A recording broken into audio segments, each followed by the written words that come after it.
Leader TV में हिकु भेरो ॿीहर भलेकार असांजूं ॻाल्हियूं सिंध जे अॻूणे एडवोकेट जनरल ऐं 4 मार्च जे हिकु हीरे जनाब मसूद नूरानी साहब सां जारी आहिनि। मूं हिन वक़फ़े खां अवल मसूद नूरानी साहब खां पुछो हो त भला जेके नाउमीदियूं महरूमियूं ऐं जंहिंखे पोइ असां नालो ॾेई छॾियोसीं क़िस्मत ऐं नसीब, त उन खां जान छॾाइण लाइ कॾहिं सिंधी माण्हुनि ही 55 साल 80 70 साल गुज़रिया कुझु कयो बि या न?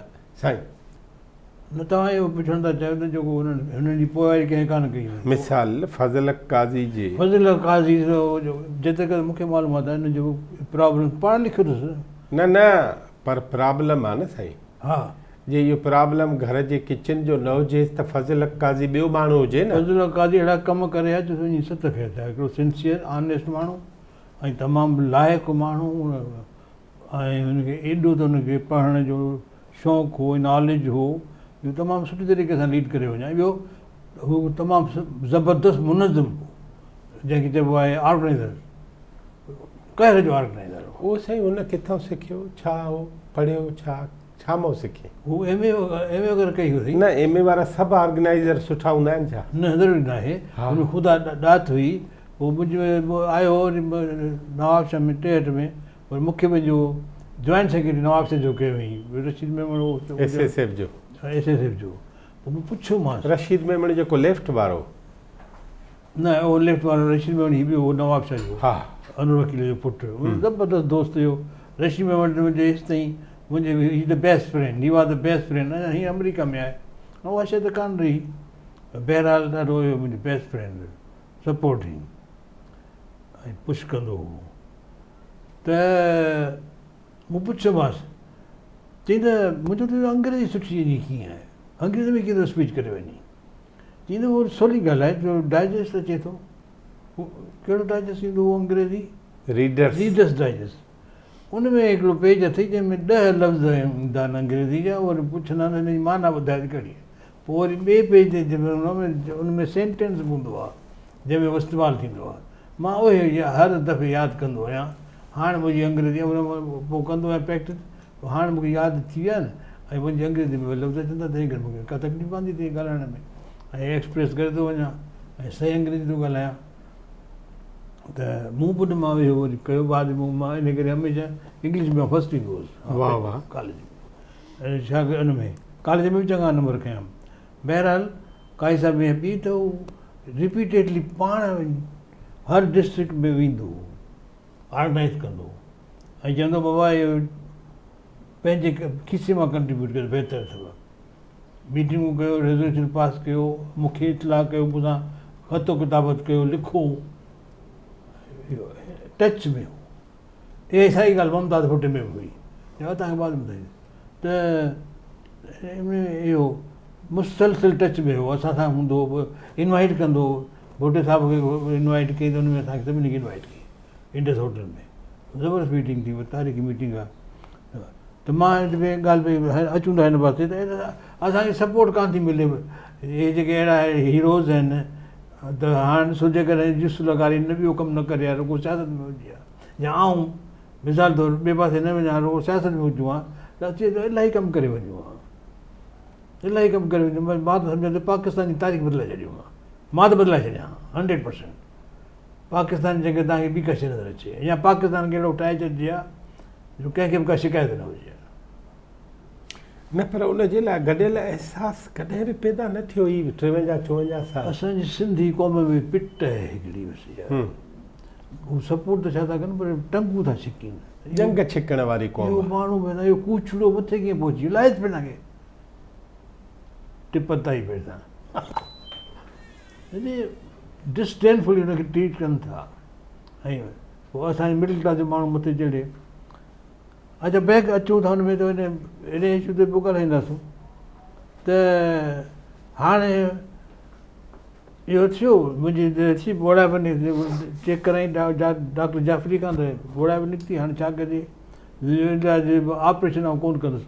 उहो जाफ़री साहिब को ऑपरेशन कयो हो, हुन में हथु कोन जो लुॾी वियो, जेके अंदरि जेके थियनि था, जेके तव्हां ॿुधाया, उहे जेके शयूं आहिनि उहे एॾियूं नाज़ुक थियनि थियूं, उहे हुन जूं टुटी पियूं, हमेशह लाइ पोइ माण्हू ॿोड़ो थी वियो। तंहिंखां पोइ जाफ़री साहिब वरी ऑपरेशन करण खां तौबा कई। पोइ बाद में असगर निज़ामी हिते कराची में हूंदो हुओ, उन मुंहिंजा ऑपरेशन कया, वरी पोइ था अचूं। हाणे हुते हिकिड़ी नई ॻाल्हि त असांखे नज़र आई। हिकिड़ो त पहिरियों दफ़ा जंहिंमहिल में सामान हूंदा मूंखे शौक़ु हूंदो हुओ दर्शो, पोइ वरी आऊं बंदोबस्तु हिकिड़ो आयो हिकिड़ो माण्हू अची मूंखे चई त ये इस तरह नहीं होता, आप इस तरह यूं करें। मुंहिंजो आप कोन थियो, आप आवाज़ मालूम थियो त उहो प्रोफेसर हो हुनजो फिज़िक्स जो कमाल, ऐं ॾाढो अजीब हुयो, बैड कॉन्सिडेंट चवंदा आहिनि न, बैड कॉन्सिडेंट ॾाढा ज़िंदगी में ॿुधा थिया। त हाणे हिकिड़ो माण्हू हुनखे ॾाढो रफली ट्रीटमेंट कयो, मुंहुं ख़राबु थी वियुसि। हुन ॿिए चयो त भई त प्रोफेसर अथई अंधा सही छा, वरी पेर में छा प्रोफेसर तो हुते इहा आम ॻाल्हि हुई त प्रोफेसर जे करे पुठियां पइजी वञे त उहो छोरो वियो। त हाणे कमरे असांजे जेको रूम हो उन में सुलेमान शेख खे शौक़ु हो डिबेट जो। He was a wonderful debater. अच्छा, ज़बरदस्त डिबेटर हो। ऐं ॾाढो मूं चयो हाणे मूंखे बि ॾाढो शौक़ु हो, वरी डिबेटिंग सोसाइटी जंहिंजो सईद सिद्दीकी उहो इंचार्ज हो, उहो बाद में ॿीए में अची चुको हो। पोइ असां मां वरी वियुसि हुन में। उहो साईं छा थियो आख़िर में सईद सिद्दीकी? साईं उहो चीफ सेक्रेटरी थियो। उहो जेको हा हा हेल्थ सेक्रेटरी, पोइ चीफ सेक्रेटरी, उन जी ॻाल्हि था उन जी ॻाल्हि, उहो तंहिं ज़माने में ॿीए में हो, हैदराबाद जो न। हा, डिबेटिंग सोसाइटी जो इंचार्ज हो। हा, असांखे पोइ मूंखे चई त तूं बि ॾिस ॻाल्हायो, मां हुनखे मस्करी जेका मूं कई न, मस्करी जे करे नंबर कटे छॾियो मुंहिंजा। चवंदो न बाबा न हीअ सीरियस न आहे, हलो जिन छुटी। पोइ इहो पासो छुटियो, इहे फंक्शन थिया कॉलेज जा, हुनखे चवंदा हुआ एनुअल फंक्शन्स।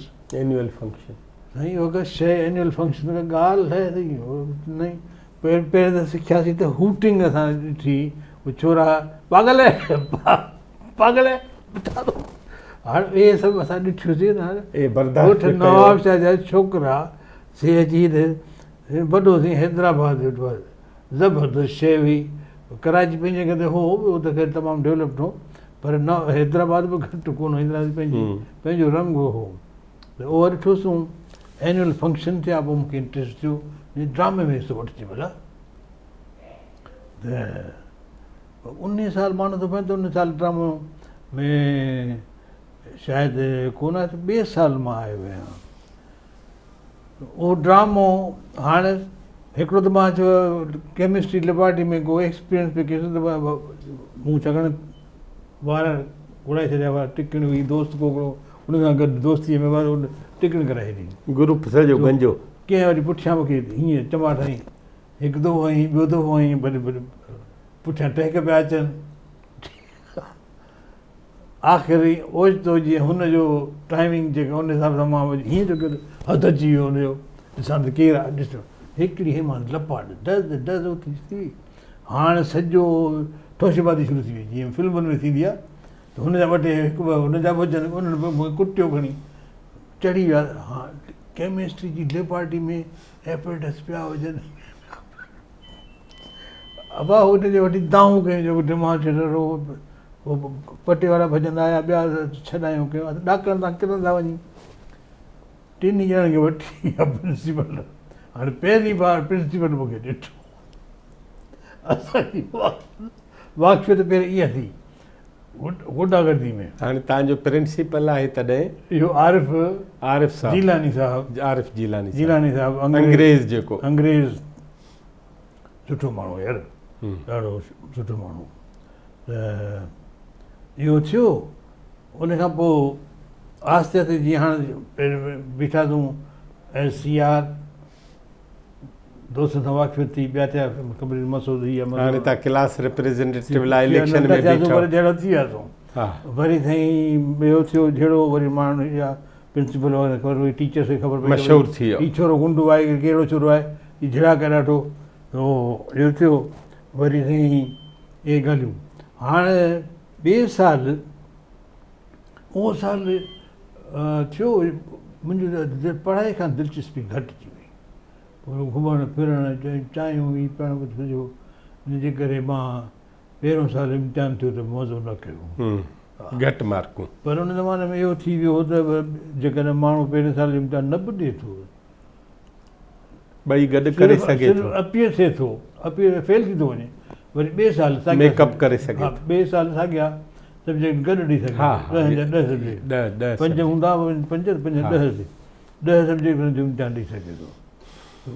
ॿिए साल लाइ कयोसीं, हाणे ॿिए साल त मां ड्रामा जे लाइ त सिलेक्शन मूंखां वटि वरितऊं त मूंखे पास कयो, ड्रामा में ठीकु आहे, अदाकार भलो आहे, अदाकार ठीकु थींदो।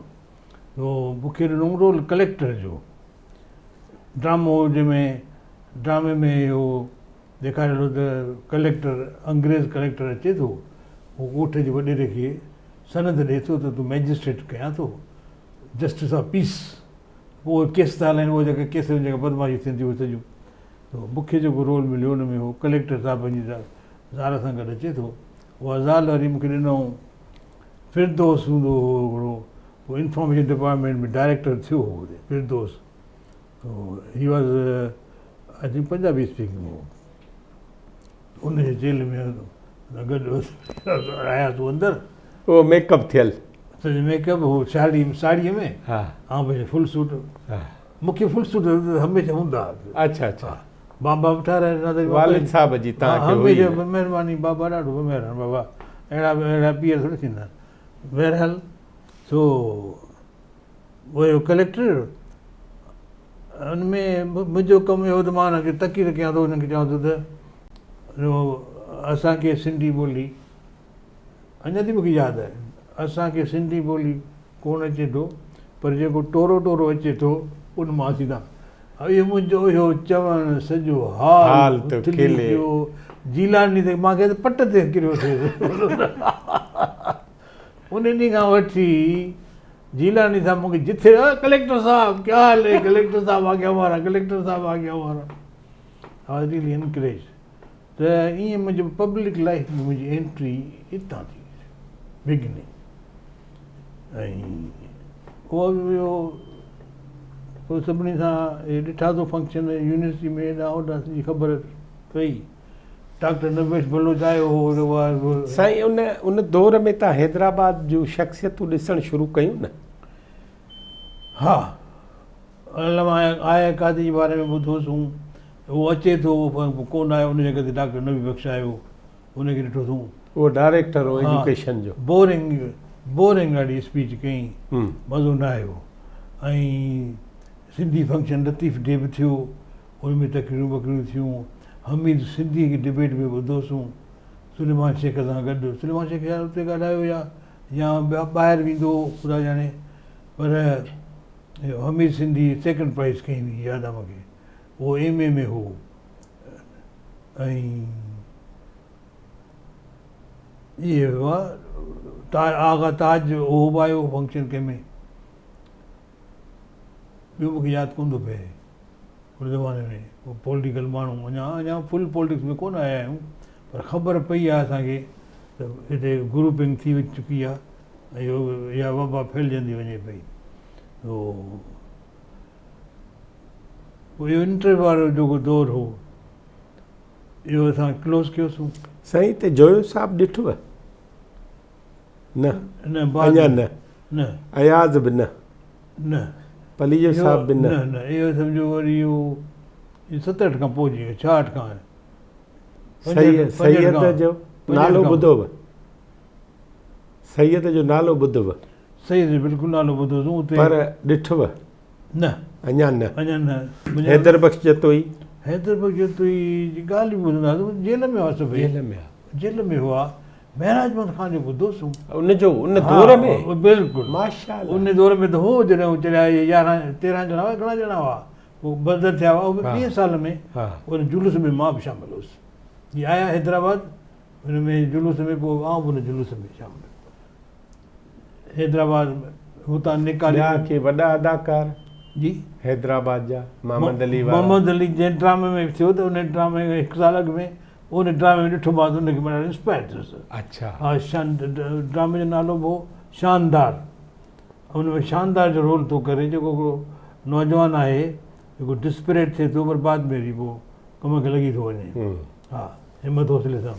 हूअं हुन सां बिलमुशाफ़ा मुलाक़ातूं थियव? उहा बाद में थियूं, बाद में थियूं, पर डायरेक्ट मुलाक़ातूं उनमें कोन थियूं। दर्पण वग़ैरह सां थींदियूं हुयूं। उहो बि हैदराबाद जो? न, दर्पण जो उहो त लाहौर जा आहिनि। अच्छा, संतोष कुमार वग़ैरह। इहे पठाण न आहिनि? मूंखे यादि न आहे पठाण अचे न। इन सां बाद में वास्तो मुंहिंजो पियो हो असां सबिया ख़ानम सां, नैयरा सुल्ताना, हुन सां उहा हुन सां थियो हो। इहे ज़माना मुंहिंजे ख़्याल में अॼु कोई हिते क्लोज़ कयूं। भला जेतिरी सबिया ऐं नैयर सुहिणियूं हुयूं, सिंधी अदाकाराऊं अहिड़ी सुहिणियूं उन दौर में हुयूं? सिंधी अदाकारूं हुयूं ई न। सिंधी अदाकार मूंखे त कान ॾिसो जेका हुई। रुबीना गाईंदी हुई।